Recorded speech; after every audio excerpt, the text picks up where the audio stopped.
Without doubt, one of the most important aspects of functional breathing and improving your health by breathing better is breathing through your nose as much as you can.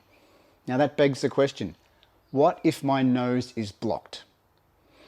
Clearly, if your nose is blocked, whether it's one nostril being closed, whether it's congested, whether you've got a deviated septum or some other thing that's causing you a concern, it really can impede your ability to do the most basic functional breathing technique, which is close your mouth and breathe through your nose. There is a nose unblocking technique that comes from the Buteyko method, and I'm going to introduce that to you in this video.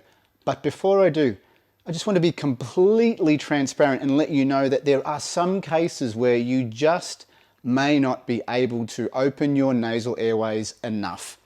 And they can range from, as I said a moment ago, deviated septums or nasal polyps.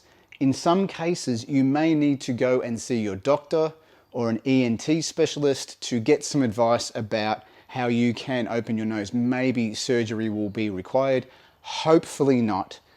The first thing is to see if this nose unblocking technique works for you. You're watching Breathe with Adam. My name is Adam Stanecki. I help people breathe better so they can enjoy life, live better, and perform better. If you want to know more about how breathing can help you get more out of life, please subscribe, like this video so the algorithm can share it to more people just like you. Let's get into the video. The nose unblocking technique from the Buteyko breathing method is deceptively simple. In fact, all we really need to do is hold our breath for a little while, and that causes the nose to unblock. Now, how does this happen? Well, the first thing is it allows carbon dioxide to build up in our body, which is a bronchodilator, meaning it actually opens up the airways. There's also some thinking that the nitric oxide that builds up in the nose also helps open the nasal airways, but we really are waiting for a little bit more research to be done by the scientific community to prove that that's the case.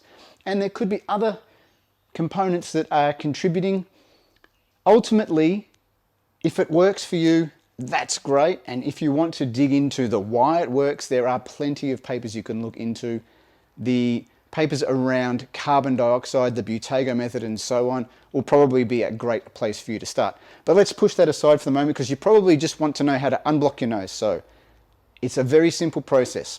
If you can breathe through your nose just enough at the moment, then close your mouth, breathe in and out of your nose. If not, if your nose is completely blocked, then clearly please breathe through your mouth for the moment because you can't breathe through your nose. On the next exhalation, pinch and hold your nose. The reason you pinch and hold your nose and close your mouth is just to make sure you don't breathe in accidentally. Basically, we're making sure that you're locking your breathing in without having to do any advanced locking techniques. So we breathe in, we breathe out, pinch and hold the nose, and then gently sway your head from side to side and move it up and down. So it looks like this.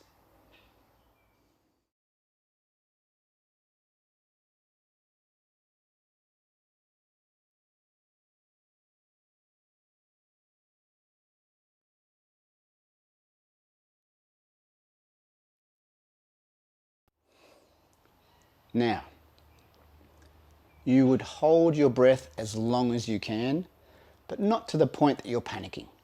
Now, if you have panic disorder, if you're in your later years in life, 60, 65 plus, if you have a heart condition, if you get anxious, this might be a technique that you want to avoid. And if you're unsure, please talk to a breathing coach or a medical professional to get some advice on that. Sometimes doing this technique once is enough, but often you may need to repeat the technique 4, 5, 6, maybe even 10 times. What I would suggest to you is after you've done each round, pause for at least a minute and just breathe normally, and then move back into the breathing technique again. Now, I cannot say for sure that this technique will work for you all of the time. My personal experience is I do feel an opening of the nasal cavities whenever I do this technique.